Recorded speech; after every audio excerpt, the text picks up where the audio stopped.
certo senhor Rutherford imaginou um dia representar os átomos por um núcleo com elétrons que giram em torno.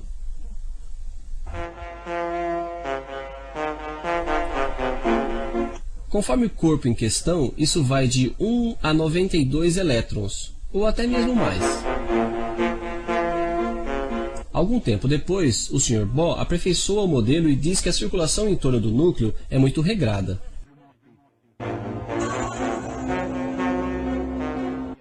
Primeiro regulamento: os elétrons só podem circular dentro de zonas, ou camadas, bem delimitadas. As eletrorodovias, de alguma forma. Segundo o regulamento, qualquer que seja o número de camadas e o número total de elétrons, a camada externa não pode ter mais que 8 elétrons. Tudo isso é perfeito, mas nós, estudantes de altos estudos elétricos, sempre ouvimos dizer que a corrente elétrica se deve aos elétrons se transportarem de suas cargas do polo menos ao polo mais. Mas há alguns elétrons que trapaceiam e que não ficam em suas eletrorodovias. É verdade, e esses aqui nós chamamos de elétrons livres. Mas atenção, eles não estão sempre presentes. De fato, se o corpo é constituído de átomos com mais de 4 elétrons na camada externa, do enxofre, por exemplo, bem, parece que esses elétrons estão bem pendurados em sua órbita. Eles não se libertam facilmente. No enxofre não há praticamente nenhum elétron livre. Ninguém para levar as cargas do menos ao mais. O enxofre é um isolante. Mas, se os átomos do corpo têm menos de 4 elétrons em suas camadas, como é o caso da maior parte dos cristais metálicos, parece que esses elétrons não estão muito bem pendurados em suas órbitas, e eles as deixam facilmente. Haverá muitos elétrons livres. O corpo é condutor. Bem, os elétrons, todos nós ouvimos dizer que eles podiam alcançar velocidades vertigiosas.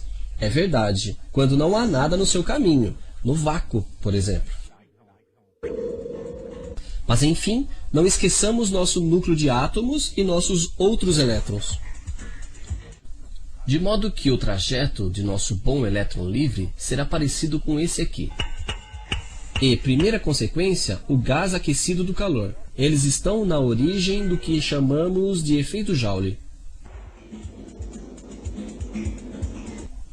Em seguida, mesmo se em um segundo nosso elétron faz um caminho enorme, está longe de ser um caminho muito direto, de modo que em um segundo ele não terá progredido muito dentro do condutor. Pobrezinho. Portanto, é mais exato dizer que um elétron livre dentro de um condutor é um senhor que vai rápido, mas que progride lentamente. Mas enfim, o que importa para nós é unicamente a progressão por segundo. Onde ele foi entre dois pontos, nosso elétron, a gente não liga a mínima. Essa velocidade de progressão, essa velocidade útil do carregador de carga dentro do condutor, nós chamamos de velocidade média. E quanto mais houver choque, mais essa velocidade média diminui.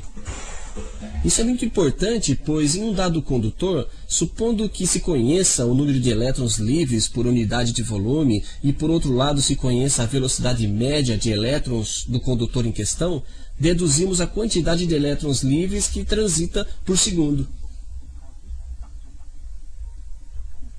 É o que o Sr. Ampère chamava simplesmente de intensidade de corrente.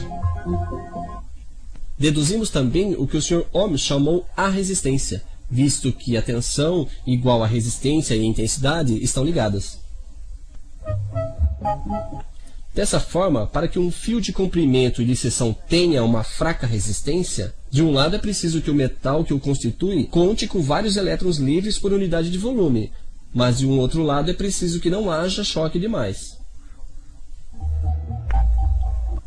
Mas quando a temperatura de um condutor aumenta, seja por efeito Joule ou por qualquer outra razão, núcleo e elétrons começam a se agitar. O número de choque aumenta e a resistência também, o que explica que dentro de um condutor, quanto mais a temperatura sobe, mais a resistência aumenta.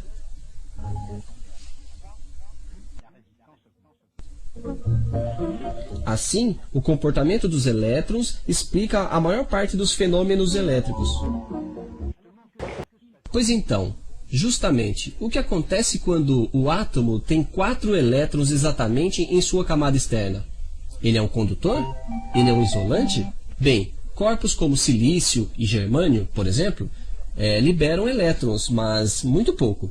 Esses corpos não terão, em média, nada além de um elétron livre para 2 bilhões de átomos, ainda menos que uma agulha num conto de feno. À temperatura ambiente, eles são praticamente isolantes, o que não quer dizer que esses senhores sejam totalmente desinteressantes. São semicondutores, e eles estão na origem de uma das grandes descobertas de nossa época, o efeito transistor. E dentro dos semicondutores, os elétrons se comportam de forma completamente engraçada.